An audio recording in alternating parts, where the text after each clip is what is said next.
गांव में भयंकर अकाल पड़ा हुआ था। हरिया अपने खेत में खड़ा सूखी मिट्टी को देख रहा था। उसकी आंखों में चिंता थी। उसी समय उसका बेटा दौड़ता हुआ आया।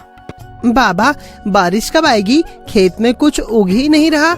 हरिया ने हल्की मुस्कान दी, लेकिन अंदर से वो परेशान था। उसने धीरे से बेटे के सिर पर हाथ फेरा। बस बेटा, थोड़ी और हिम्मत रखो, भगवान जरूर कृपा करेंगे। घर में हरिया की पत्नी गंगा चूल्हे के पास बैठी थी, लेकिन अनाज खत्म होने को था। वो कुछ बचा कुचा आटा निकाल रही थी और तभी हरिया अंदर आया। आज भी कुछ लेकर नहीं आए क्या? खेत में कुछ बचा ही नहीं गंगा, बिना पानी की खेती कैसे होगी? अब क्या करें, बच्चों को भूखा नहीं रख सकते। हरिया चुपचाप बैठ गया। तभी उसकी बेटी पूजा धीरे से आई। बाबा, पेट में बहुत जोर से दर्द हो रहा है, बहुत भूख लगी है। हरिया की आंखें भर आई, लेकिन उसने खुद को संभाला। उसने अपनी बेटी को गोद में लिया। बस कुछ दिन और बेटा, मैं कुछ इंतजाम करता हूँ। गंगा ने हिम्मत जुटाकर कहा।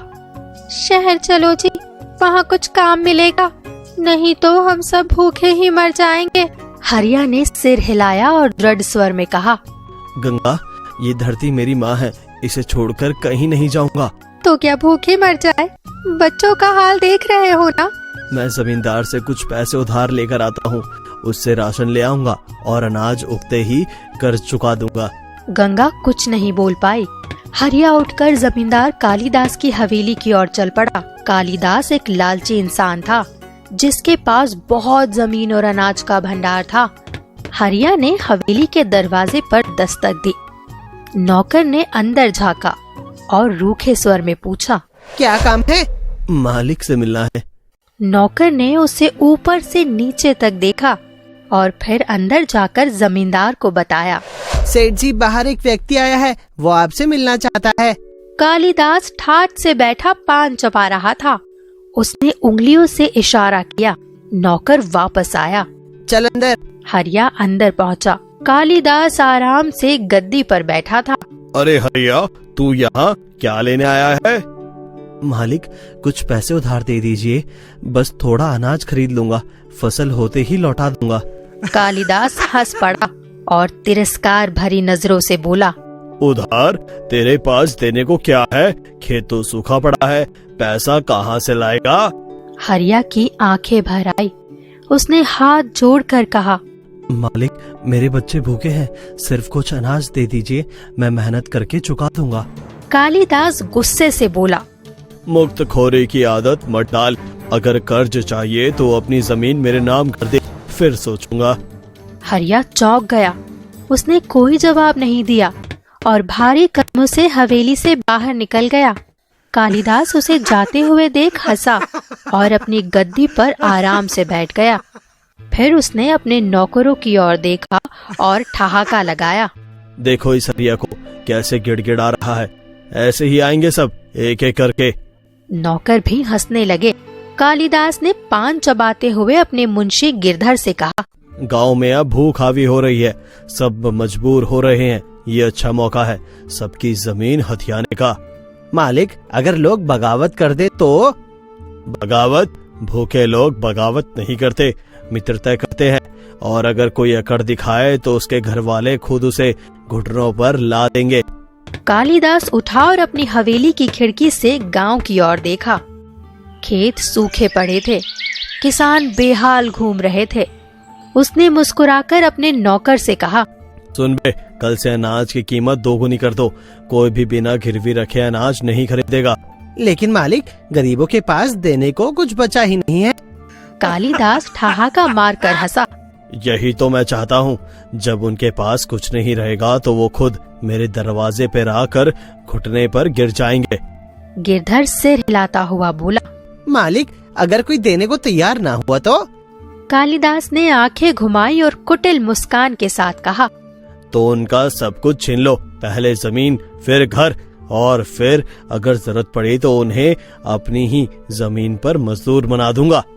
अब खेल शुरू होता है। कालीदास की आवाज में लालच और क्रूरता झलक रही थी। उसने पान दान उठाया, एक और बीड़ा बनाया और आराम से चबाने लगा। गांव में अकाल और भी गहरा गया। लोग भूख से बेहाल थे। खेतों में फसलें जल चुकी थी, कुएं सूख चुके थे और घरों में अन्न का एक दाना भी नहीं बचा था। गांव के चौपाल पर कुछ किसान इकट्ठा हुए। उनके चेहरे मुरझाए हुए थे, आंखों में चिंता थी। अब तो सहन नहीं होता भाई, बच्चे बिलख रहे हैं, घर में एक मुट्ठी अनाज भी नहीं है। हम मेहनत करते थे पर अब करने को कुछ बचा ही नहीं। खेत बंजर, हाथ खाली और पेट में आग। और देखो जमींदार कालिदास को, उसके गोदाम में अनाज के ढेर लगे हैं पर किसी को एक दाना तक नहीं देता। लोगों में गुस्सा और लाचारी थी। तभी बूढ़े रमेसर काका कांपती आवाज में बोले, बेटा, हम सबको मिलकर उसके पास जाना चाहिए। अगर वो चाहे तो हमारी मदद कर सकता है। सभी ने एक दूसरे की ओर देखा और सिर हिलाया। मजबूरी में सभी गांव वाले जमींदार की हवेली की ओर चल पड़े। हवेली पहुंचकर उन्होंने दरवाजा खटखटाया। नौकर बाहर आया और उन्हें घूरते हुए बोला, क्या चाहिए? भीड़ से रामू काका आगे बढ़े। उनकी आंखों में आंसू थे। बेटा, हम सब भूखे मर रहे हैं, मालिक से कहो कुछ अनाज दे दे। जब बारिश होगी हम लौटा देंगे। नौकर अंदर गया और कालिदास को खबर दी। कालिदास आराम से बैठा पान चबा रहा था। उसने ठहाका लगाया और हुक्का गुड़गुड़ाते हुए बोला, बुला लो इन भूखों को, देखता हूँ इनके पास देने के लिए क्या है। गांव वाले अंदर गए। कालिदास ने उन्हें देखा और नकली हमदर्दी जताते हुए कहा, अरे तुम लोग, क्या हुआ, भूख लगी है? सभी ने एक साथ कहा, हाँ मालिक, हमारे बच्चे भूख से तड़प रहे हैं, कृपया करो थोड़ा अनाज दे दो। कालिदास ने ठहाका लगाया और गिरधर से बोला, तो क्या अनाज मुफ्त में बांट दूं? गांव में सन्नाटा छा गया। फिर मंगलू किसान हिम्मत करके बोला, मालिक, हम मेहनत करके लौटा देंगे, बस अभी मदद कर दो। कालिदास अपनी मूंछों पर ताव देकर हंस पड़ा। फिर उसने एक एक को देखा और कहने लगा, मदद चाहिए तो बदले में कुछ देना होगा। गांव वाले चौंक गए। सभी एक दूसरे की ओर देखने लगे। कालिदास ने उंगली उठाकर रामू काका की ओर इशारा किया।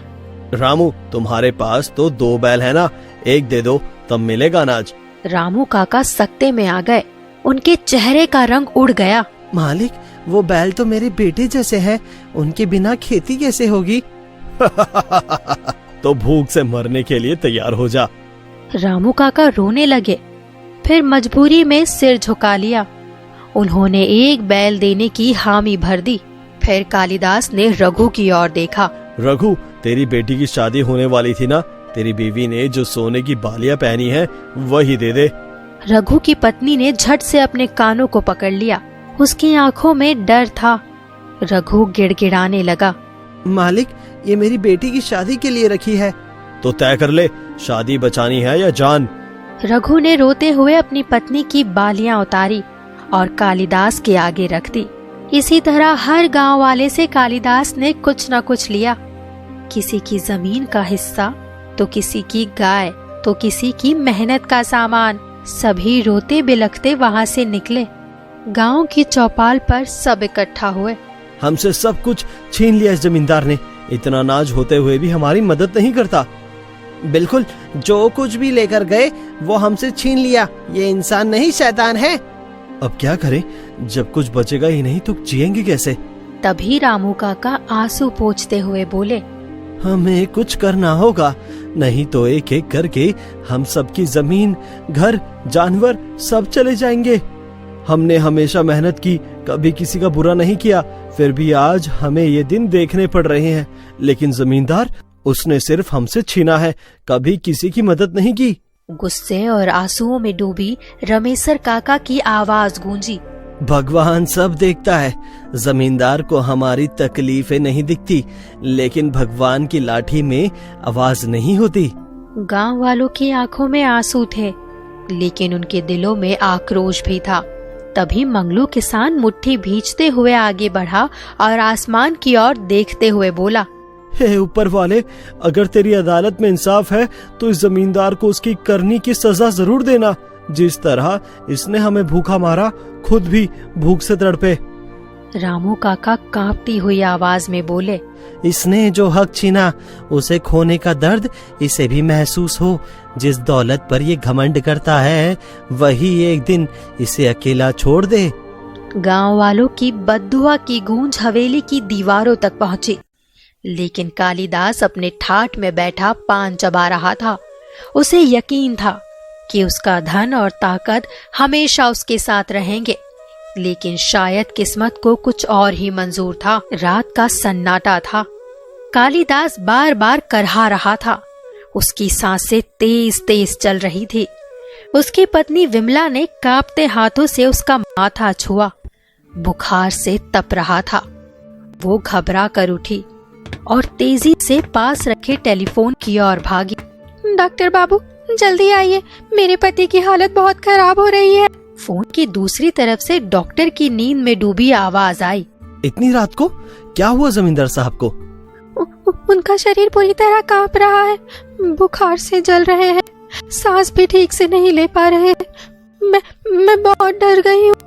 ठीक है, मैं भी आता हूँ, लेकिन कोई दवा दी क्या? नहीं, कुछ समझ नहीं आ रहा।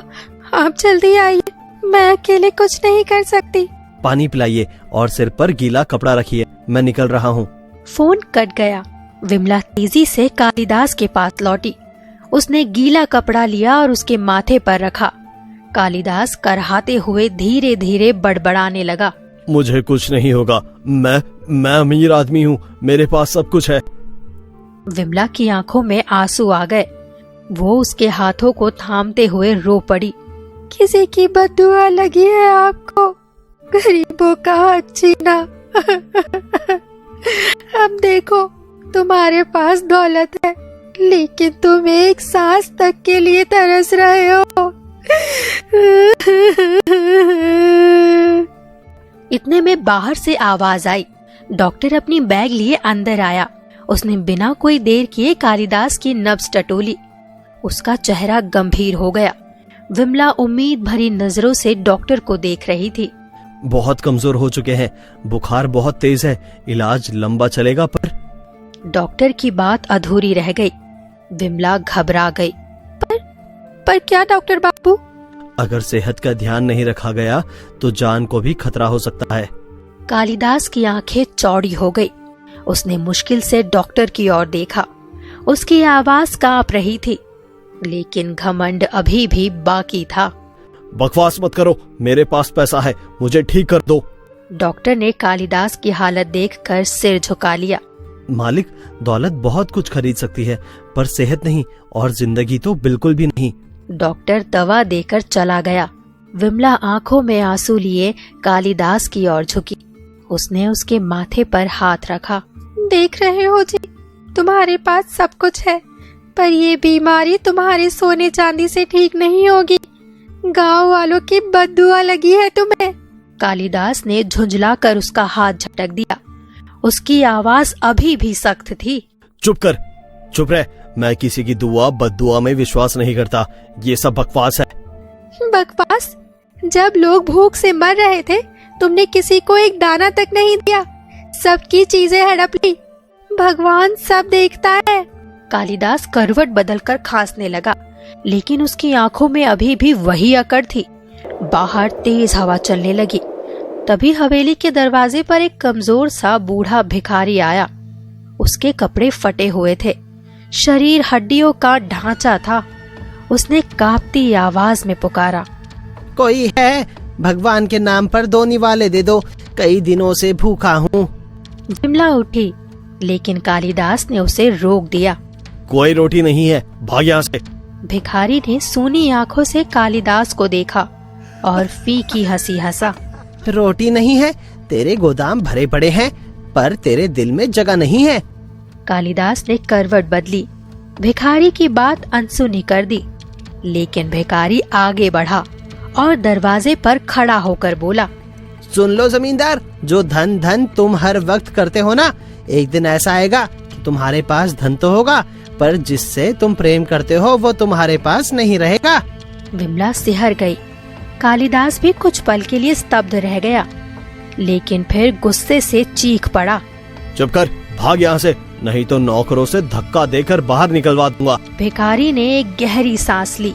वो बिना कुछ कहे मुस्कुराया और धीरे धीरे हवेली से बाहर चला गया, लेकिन उसकी आवाज हवेली की दीवारों में गूंजती रही। कुछ दिन में कालिदास की तबीयत ठीक हो चुकी थी। भिखारी की दी हुई चेतावनी को वो भूल चुका था और अपनी पुरानी अकड़ में वापस आ गया था। वो अपनी पत्नी विमला के पास बैठा था। देखो विमला, मैं फिर से ठीक हो गया हूँ। सब कुछ मेरे ही हाथ में है। भिखारी की बातें बस हवा की तरह थी। कभी कोई चीज मेरी आंखों में असर नहीं डाल सकती। विमला चुपचाप सुन रही थी। उसकी आंखों में चिंता और बेबसी थी, लेकिन उसने कुछ नहीं कहा। तुम क्या कह रही थी विमला? ये बीमारी, देखो ना, अब मुझे किसी की सलाह की जरूरत नहीं है। यही है असली शक्ति, पैसा और आत्मविश्वास। लोग जितना चाहे कहें, मैं हमेशा ऊपर ही रहूंगा। विमला ने धीरे से उसकी ओर देखा, जैसे वो कुछ कहना चाहती हो, लेकिन फिर चुप रही। कालिदास ने उसकी खामोशी को नजरअंदाज किया और फिर से अपनी बात जारी रखी। देखा, सब ठीक हो गया। ये सब इत्तेफाक था और कुछ नहीं। बस अब सब कुछ हमारे कंट्रोल में है।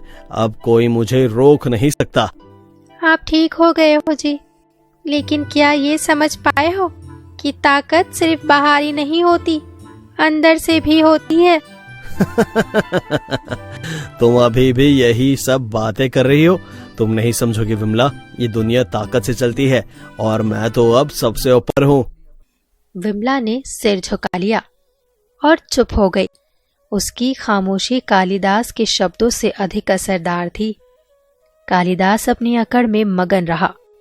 समय बीतने के साथ कालिदास का घमंड और बढ़ गया, लेकिन अब उसकी पत्नी विमला के साथ कुछ ठीक नहीं था।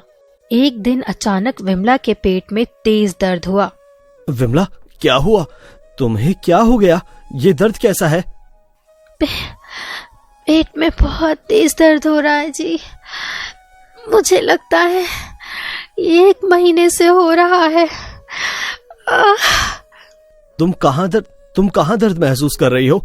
मैं भी डॉक्टर के पास ले चलता हूँ तुम्हें। सब ठीक हो जाएगा, धैर्य रखो विमला। वो जल्दी से विमला को सहारा देते हुए डॉक्टर के पास ले जाता है।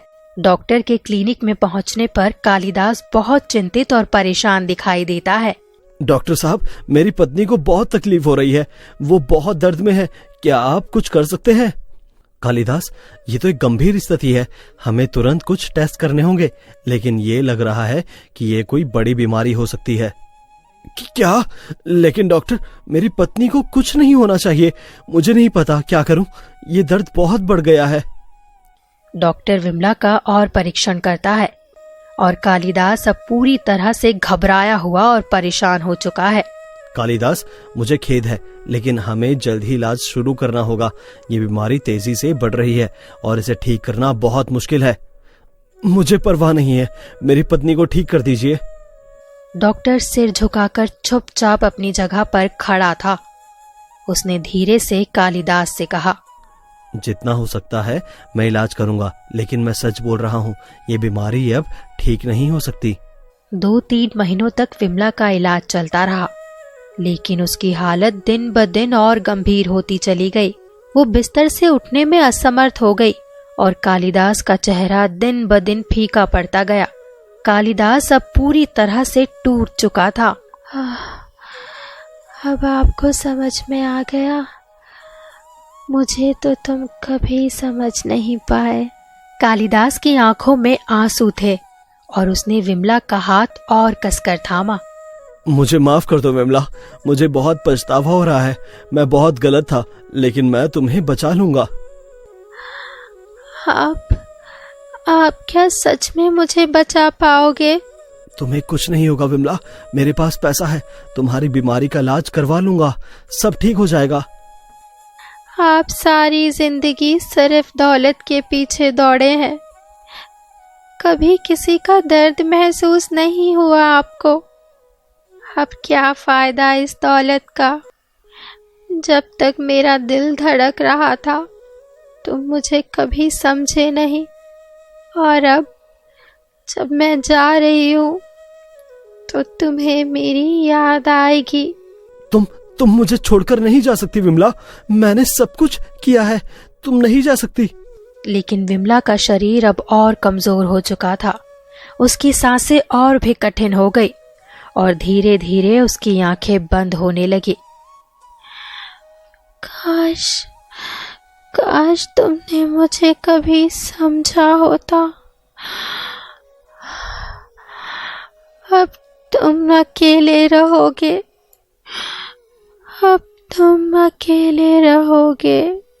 विमला की धीरे धीरे आंखें बंद हो गई। अब हवेली में गहरी चुप्पी और मायूसी का माहौल था। मुझे माफ कर दो विमला, मुझे तुमसे जितना प्यार करना चाहिए था उतना नहीं किया। तुम्हारी आत्मा को शांति मिले, तुम मेरे सारे पाप माफ कर देना। वो विमला के शव के पास बैठकर उसके हाथों को पकड़ता है और उसे अंतिम बार देखता है। कुछ घंटों बाद कालिदास ने विमला का अंतिम संस्कार किया और वो धीरे धीरे अपने कदमों से गांव वालों की ओर बढ़ता है। गांव वालों, मैं जानता हूँ कि मैंने तुम्हें कितना कष्ट दिया। मुझे माफ कर दो, मैं बहुत गलत था। अब मैं अपनी संपत्ति को तुम सबके बीच बांटने आ रहा हूँ।